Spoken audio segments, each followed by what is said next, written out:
Gente, o Haddad, coitado, vive que nem aquele juizinho assessor do Alexandre de Moraes lá que fabrica provas contra quem ele inventa de prender. O tal do Ayrton Vieira. Rola o vespeiro aí um pouquinho mais para baixo que você vai ouvir de novo. Ó, coloca aí mais 142, né? Tem que satisfazer Sua Excelência. Não adianta, ele cismou, e quando ele cisma, olha, é uma tragédia. Imagina o que não apareceria numa gravação do Lula batendo boca com a turma do pacote de corte de gastos. Hoje, gente, lá foi o Haddad para um evento da Febraban, como boi pro açougue. A bolsa despencando, o dólar na estratosfera e o coitado lá tomando um suador, explicando o inexplicável, né? Dizendo que todo mundo em volta dele sabe o que é que precisa fazer, mas o chefe sabe como é que é, quando ele cisma, olha, é uma tragédia. Ele acabou saindo pelo que ele sabe que é inevitável. Se não for suficiente, o governo vai ter que fazer mais. E eu não duvido que ele vai levar esporro até por isso aí. Mas enfim, gente, a tarde hoje até que foi divertida. Eu acompanhei esse rolo aí pela CNN, né? E a CNN eu assisto para saber qual vai ser a próxima sacanagem que o golpe vai armar, né? Aquelas menininhas deles lá correm sempre na frente. Missão dada, missão cumprida. Eu fico com pena dos poucos jornalistas sérios que estão lá por falta de melhor. Ô vida dura. Hoje de manhã, um daqueles caras lá deles, estava argumentando sobre o pacote de censura que esses lídimos democratas, né, o Flávio Dino, o Beato Barroso, né, de par com aqueles patriotas altruístas, né, o Zé Antônio Toffoli, o Gilmar Mendes, estão preparando para jogar para cima desses 150 milhões de brasileiros incivilizados que acabaram de dizer o que é que eles pensam sobre tudo isso nessa eleição do 27 de outubro passado, né, que escorraçou o PT do cenário municipal brasileiro. Os insolentes, né, deve estar pensando o Barroso, que insolentes.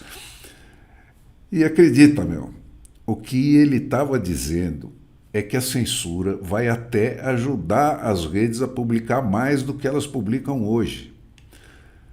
Não é que ele foi buscar um caso em que uma das redes, usando lá aquelas regras dela, tinha censurado não sei quantos mil posts num período ali, e que, aplicada a censura que os capas pretas aí estão querendo, ela poderia ter mantido uma parte daquilo no ar.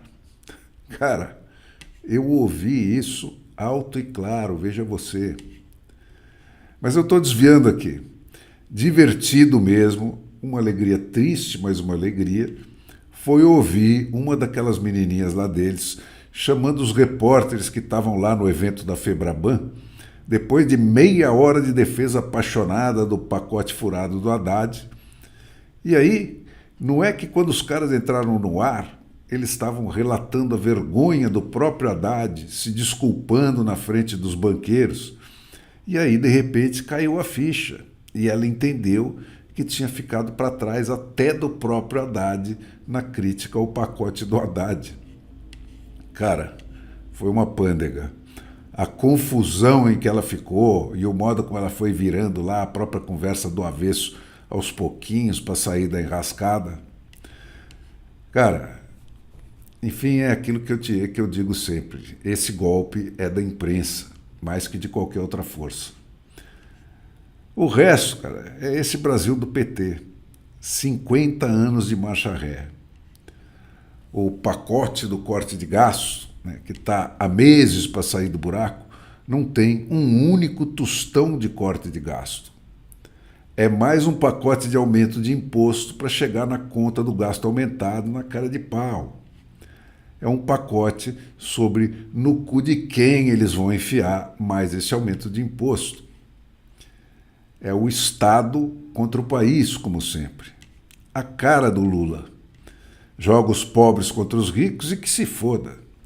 E de troco, joga o Congresso na fogueira. Congresso para quê? No fim, eu mando o Alexandre resolver.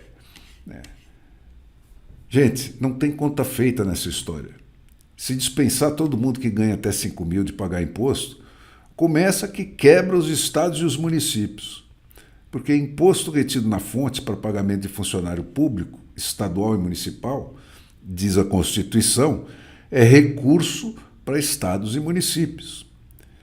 E é nesses lugares, nos estados e nos municípios, que está a multidão dos Barnabés. Né?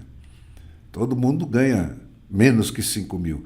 Em Brasília, todo mundo ganha mais que 5 mil. Né? Mas ninguém ganha mais do que 50 mil. Claro, né? Pelo menos não de salário. Né? Enfim, gente, esse é só um dos detalhes em que ninguém pensou. Esse negócio não é sério. O Lula quer que o Brasil se exploda. Ele não precisa mais de voto. Ele já tem o Xi Jinping e a cambada do STF de troco. Então, deixa a molecada da imprensa discutindo aí a justiça de mais esse no cu de quem, né? Mais uns dias, esse chato do Roberto Campos Neto sai do caminho, e aí só a imprensa das menininhas vai ficar entre a ditadura e o mercado, né? Que é esse onde só cresceu, só virou campeão quem sentou no colo certo. E depois, a reforma tributária está na mão, e aí é o tsunami.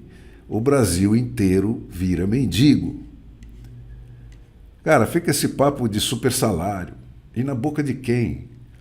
O Haddad e a Simone Tebet são dois dos muitos ministros e figurões desse governo aí que estão na folha de pagamento do Conselho de Administração da Itaipu. É 30 por mês de salário extra cada. E quantos salários mais eles têm? Eu te digo, cara, eu acredito que os dois têm lá o seu laivo de sinceridade. Eles estão mesmo com medo. Tal é a velocidade com que eles estão vendo a coisa aí em direção à parede. Gente, é de dar pena a distância galáctica que a gente está da civilização. A Democracia.3 começou com o mote No Taxation Without Representation. O último que falou isso aqui no Brasil foi o Tiradentes. E isso significa, literalmente, que nas democracias é o povo quem diz quanto ele admite pagar de imposto e o Estado que se aperte no espaço que sobrar. E é por isso que os americanos e os suíços, e quem mais faz imitações aí mais ou menos próximas da democracia que eles têm, estão todos podres de ricos.